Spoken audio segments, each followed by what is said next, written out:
کسی نے سوال کیا کیا گولڈ واچ پہن سکتے ہیں کیا؟ ٹھیک ہے تو بہرحال تو گولڈ واچ نہیں ہے، بہرحال گولڈ واچ کا پہننا جائز نہیں ہے اندر کی. یہ گولڈ کلر نہیں، گولڈ پلیٹڈ بھی نہیں ہے، یہ صرف کیا بولیں گے اس کو، آپ کا پیتل وغیرہ جیسا ایک وہ کلر ہے اس کا.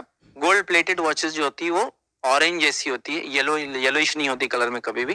تو گولڈ پلیٹڈ بھی منع ہے اور گولڈ کی واچ بھی منع ہے، دونوں منع ہے اندر. مرد کے لیے آتا ہے، عورتوں کے لیے تو کوئی مسئلہ نہیں.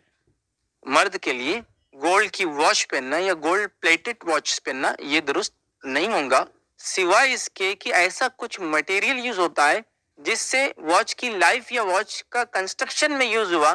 جیسا مثال کے طور پہ آج کل بہت ساری چیزوں میں چپ سیٹ گولڈ کا آتا ہے.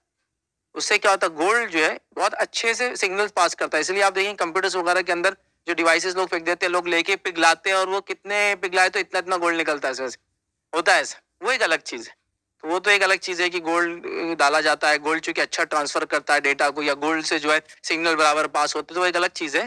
وہ مجبوریاں اور اتنا ہم جا بھی نہیں سکتے اتنی ڈیٹیل میں کہ اس میں کیا ہے. اگر معلوم ہو تو وہ بھی احتیاط کرے تو اچھا ہے. لیکن اگر ڈائریکٹ گولڈ ہے، گولڈ آئل اندر سے گولڈ ہے، پورا واچ گولڈ کی جنرلی ہوتی ہے، مردوں کے لیے ایسا پہننا جائز نہیں. اچھا اسی طرح اس گولڈ کے اندر یاد رکھیے، گولڈ کے لیے جو میں نے یہ کہا کہ آپ کو واچ نہیں ہے، اس میں ایک چیز ایڈ کر دوں، وہ یہ ہے کہ گولڈ بحالت ضرورت ضروری چیزوں کے لیے استعمال کیا جا سکتا ہے. وہ ایک واقعہ میں آپ کو سنا دیتا ہوں. نبی اکرم صلی اللہ علیہ وسلم کو ایک صحابی آئے جن کی جنگ میں ناک کٹ گئی تھی، اور جنگوں میں انگلیاں کٹنا اور ناک کٹنا بالکل کامن فینومینا تھا. جیسا کسی نے اٹیک کیا اور آپ ہٹنے تک انگلیاں چلی جاتی تھی، کسی نے وار کیا اور آپ کے ہٹنے تک ناکیں کٹ جاتی تھی، ناک منہ کٹ جاتے تھے. تو ایک صحابی کی ناک کٹ گئی تھی. اب ناک کٹنے سے کیا ہوگا، یہ جو ہڈی اندر کی نظر آتی تھی.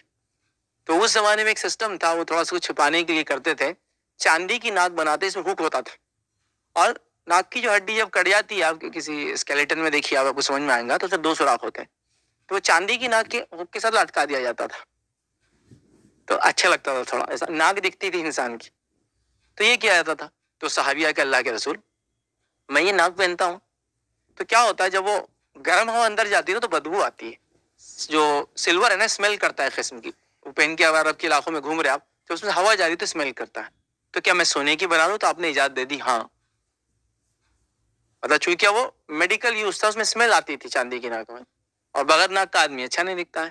تو آپ نے کہا ٹھیک ہے، اگر چاندی کی نہیں بدبو آتی تو سونے کی بنا لے. تو پتا چلا بحالت ضرورت، بحالت مجبوری، میڈیکلی گولڈ مرد کے لیے بھی جائز ہوتا ہے استعمال کرنا. ایسا میں نے دانت کا ایگزامپل دیا، ویسے یہ ہوگا، یا اور کوئی باڈی پارٹ کے لیے، یا اور کوئی باڈی کو چلانے کے لیے، یا کوئی اور آرگن کو اچھا رکھنے کے لیے اگر ہو رہا ہے تو ایک الگ بات ہے. تو وہ حدیث کے اندر بالکل واضح وہ دلیل ہے کہ انہوں نے سونے کی ناک لگایا، پھر اس میں بدبو نہیں آتی تھی.